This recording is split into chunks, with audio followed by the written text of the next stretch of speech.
किसी के मन की बातें पढ़ने के लिए आपको 3 तरीके पता होने चाहिए। यह तरीके सीखना बहुत महत्वपूर्ण है। इन तरीकों को सीखकर आप आसानी से समझ सकते हैं कि कोई कैसा सोच रहा है।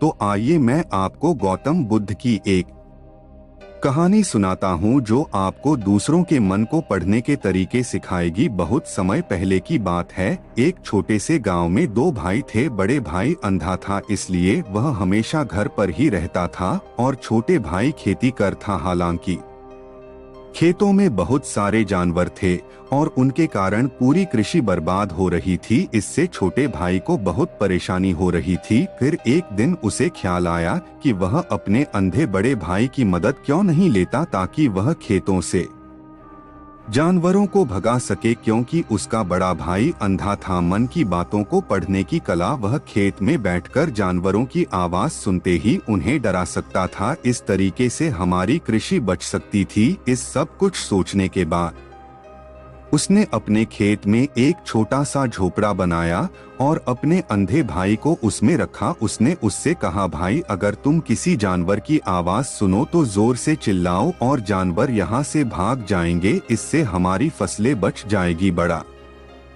भाई अपने छोटे भाई के विचार से सहमत हो गया और खेत में बैठने लगा। मन की बातों को पढ़ने की कला, जब कभी उसे किसी जानवर की आवाज सुनाई पड़ती वह तुरंत जोर से चिल्लाने लगता और जानवरों को डराकर भगा देता। वे कई दिनों तक यह अभ्यास जारी रखते हैं। एक दिन एक हिरण उनके खेत में दौड़ रहा था और खेत को तोड़कर भाग गया। हालांकि एक राजा भी वहां था। बुद्ध की कहानियां जो हिरण की पीछा कर रहा था। मन की बातों को पढ़ने की कला, राजा का ध्यान अंधे भाई पर गया और उनसे पूछा, क्या तुमने यहाँ एक हिरण देखा है? जवाब में अंधे भाई ने कहा, मैं अंधा हूँ, मैं कैसे हिरण देख सकता हूँ, पर मैं तुम्हें इतना बता सकता हूँ कि मेरी खेत से जो जानवर भाग गया है वह आपकी पीछा करने लायक नहीं है। आप अपना समय बर्बाद कर रहे हैं। उस अंधे के शब्दों से चौंका हुआ था। उसे आश्चर्य हुआ कि अंधा यह कैसे कह सकता है कि जो हिरण मैं ढूंढ रहा हूँ वह पीछा करने लायक नहीं है। तब राजा ने अंधे से कहा, क्या तुम मुझसे झूठ नहीं बोल रहे? एक और तुम कहते हो कि तुम अंधा हो और दूसरी ओर तुम यह दावा करते हो कि वह जानवर जो यहाँ से भाग गया है मेरे पीछे पड़ने के लायक नहीं है। फिर अंधा भाई ने कहा, मन की बातों को पढ़ने की कला।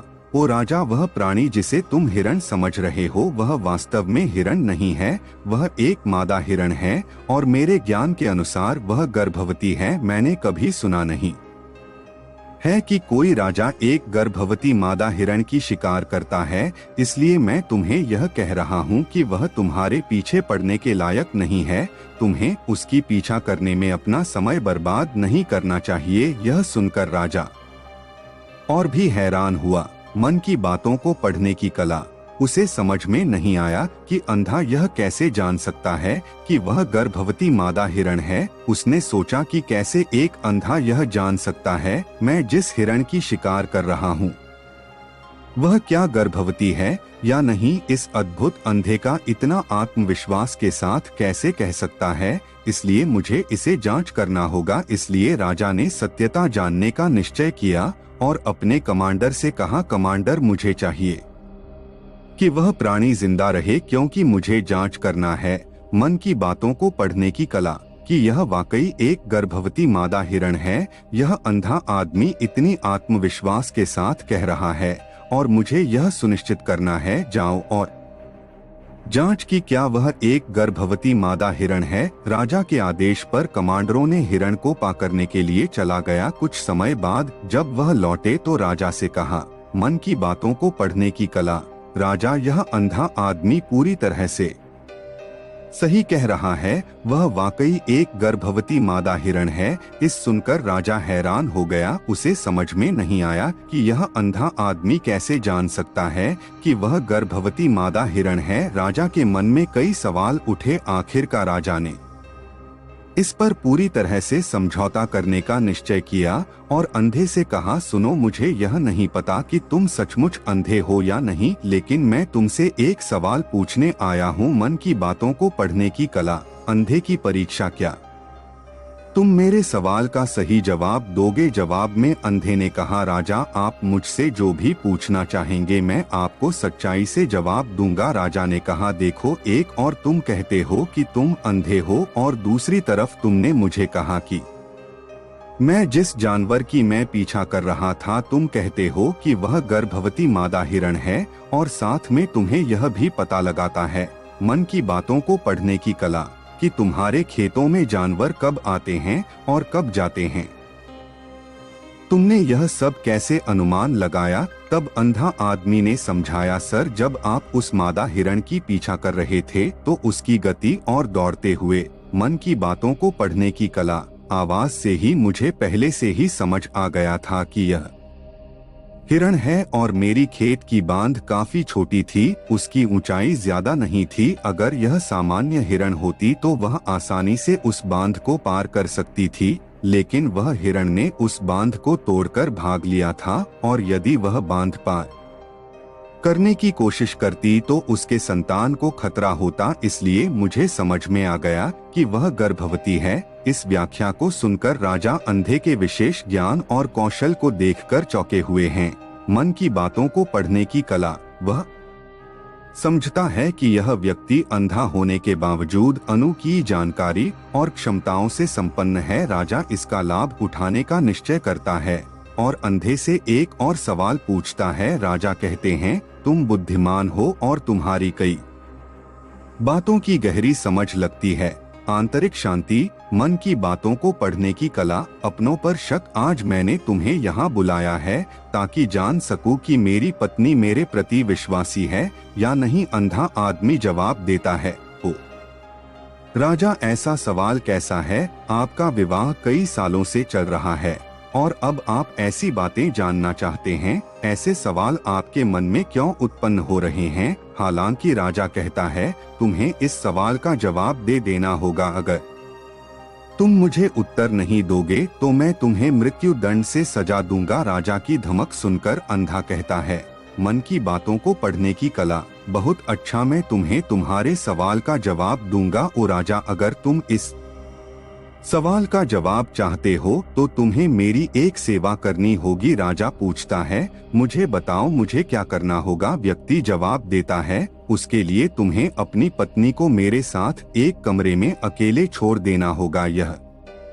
सुनते ही पहले तो गुस्सा होता है, लेकिन कुछ समय सोचने के बाद वह उस व्यक्ति की बात मानता है और अपनी पत्नी को उसके साथ एक कमरे में भेजने का आदेश देता है। कमांडर उस पर क्रियान्वयन करता है और अंधे आदमी और रानी को एक कमरे में अकेले छोड़ देता है। उस समय अंधा अपनी बात कहते हैं, मुझे तुम्हें छूना है। यह सुनते ही रानी बहुत गुस्से से भरी हो जाती है और अंधे को पीटने लगती है। मन की बातों को पढ़ने की कला, कभी हाथों से तो कभी पैरों से और कभी पूरी ताकत से वह उसे बेहद बेरहमी से पीटती है। बाद में किसी तरह अंधा अपनी जान बचा लेता है और राजा के पास जाता है। उसने राजा से कहा, ओ राजा, आपकी पत्नी विश्वासी नहीं है। इस सुनते ही राजा बहुत गुस्से से भरकर अपनी तलवार निकालता है और सीधे अपनी पत्नी के पास जाता है। उसने उससे गुस्से में कहा, मन की बातों को पढ़ने की कला, रानी, आज मैं तुमसे एक सवाल पूछूंगा और तुम्हें सच्चाई से जवाब देना होगा। अगर तुमने झूठा बोला तो मैं तुम्हारा सर तुरंत अलग कर दूंगा। उसने पूछा, मुझसे कहो, क्या तुम विश्वासी हो या नहीं? इस पर रानी ने कहा, ओ राजा, तुम मुझे मार दो, लेकिन मैं विश्वासी नहीं हूँ। राजा बहुत खुश हुआ क्योंकि वह सब कुछ जो अंधे ने कहा था वह पूरी तरह से सच था। इस सुनते ही राजा तत्काल अंधे के पास जाता है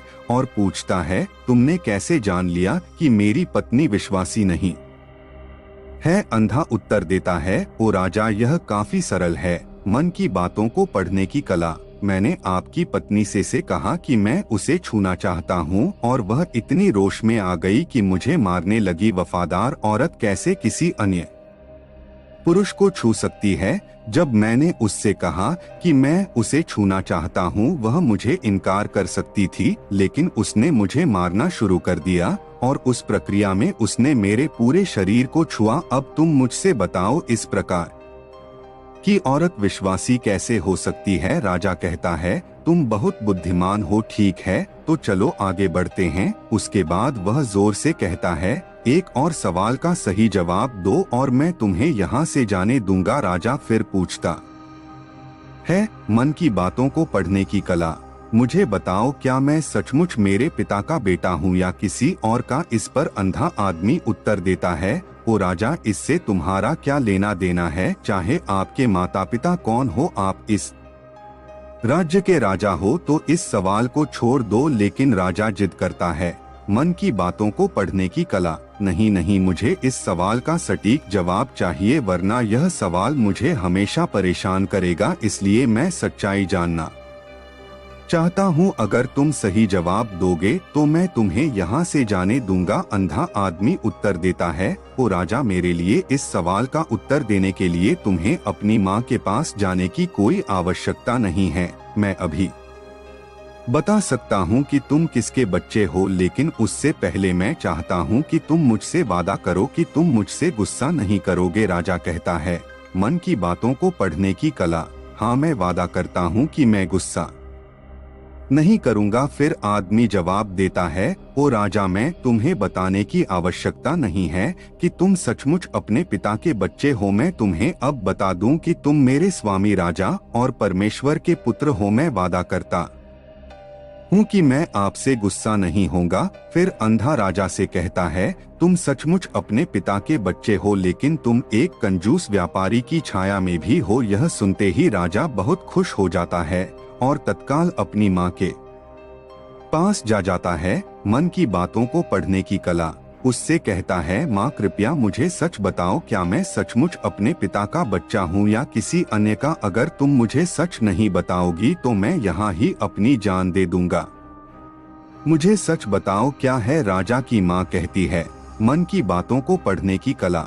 पुत्र, तुम सचमुच अपने पिता का बच्चा है, लेकिन तुम एक कंजूस व्यापारी की छाया में भी हो। जब मैं नहाकर अपनी आवश्यकता अनुसार देख रही थी तो मैंने तुम्हारी ऊपर कंजूस व्यापारी की छाया देखी। यह सुनते ही राजा बहुत खुश हो जाता है और तत्काल ही अंधे के पास लौटता उससे पूछता है, तुमने कैसे जान लिया कि मेरी ऊपर कंजूस व्यापारी की छाया थी। अंधा जवाब देता है, ओ राजा, आप मुझसे कई सवाल पूछते हैं, मन की बातों को पढ़ने की कला, और मैंने सभी के सही उत्तर दिए हैं। अगर आप कोई अन्य राजा होते तो मैंने अब तक कई पुरस्कार प्राप्त कर लिए होते, लेकिन आपने मुझे कुछ नहीं दिया। मैंने अब तक एक भी पैसा नहीं लिया है, इसी से मैंने अनुमान लगाया कि आप बहुत कंजूस हैं। यह सुनकर राजा हंसते हुए कहता है, जो भी तुम मांगो मैं जरूर दूंगा, लेकिन मुझे बताओ तुम कैसे जान लेते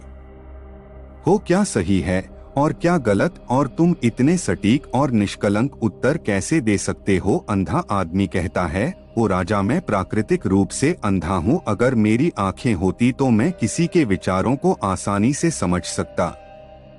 मन का अपनी भाषा होती है और इस भाषा को किसी के शरीर की क्रियाओं में देखकर समझा जा सकता है। व्यक्ति की आंखों, होठों, काम करने के तरीके और उनकी गतिविधियों को देखकर हम समझ सकते हैं कि उसके मन में क्या चल रहा है। मन की बातों को पढ़ने की कला, इस पर आधारित हम किसी की विचारों को जान सकते हैं, लेकिन मैं अंधा हूँ, इसलिए मुझे क्रियाओं के माध्यम से जानना पड़ता है। अगर मुझे कुछ जानना होता है तो मैं अगले व्यक्ति को कार्य सौंपना पड़ता है, देखना होगा कि वह कैसे काम करता है।